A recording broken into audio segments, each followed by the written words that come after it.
শহরে বেআইনি নির্মাণে আরো কড়া পুরসভা তৈরি হচ্ছে। পুরসভা ডেমোলিশন স্কোয়াড। বেআইনি নির্মাণে পুরসভার কড়া পদক্ষেপ তৈরি হচ্ছে পুরসভা ডেমোলিশন স্কোয়াড। বিস্তারিত বিষয় জানাবেন রক্তিমা দাস।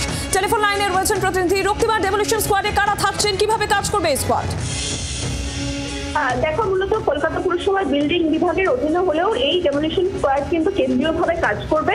এবং দেখো, সেক্ষেত্রে এই স্কোয়াডের বিভাগে ডেপুটি যে চিফ ইঞ্জিনিয়ার বিল্ডিং বিভাগের তিনি নজরদারি করবেন। অন্যদিকে স্কোয়াডের মাথায় কিন্তু থাকছেন একজন এক্সিকিউটিভ ইঞ্জিনিয়ার, পাশাপাশি একজন সাব অ্যাসিস্ট্যান্ট ইঞ্জিনিয়ার এবং 7 জন অ্যাসিস্ট্যান্ট ইঞ্জিনিয়ারকে নিয়ে স্কোয়াড গঠন করা হয়েছে।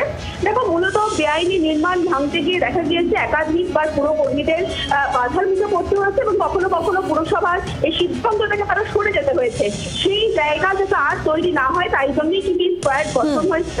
এক্ষেত্রে দেখো, তোমাকে জানিয়ে রাখি, পুরো কর্তৃপক্ষের সিদ্ধান্ত অনুযায়ী প্রয়োজন বুঝে কলকাতা মিউনিসিপাল কর্পোরেশনের যে আইনের অধীনে অনুমত যে নির্মাণগুলি রয়েছে তার বিরুদ্ধে ব্যবস্থা গ্রহণ করবে স্কোয়াড।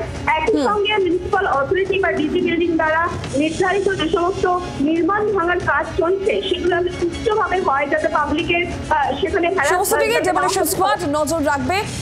রক্তিমা, ধন্যবাদ তোমাকে।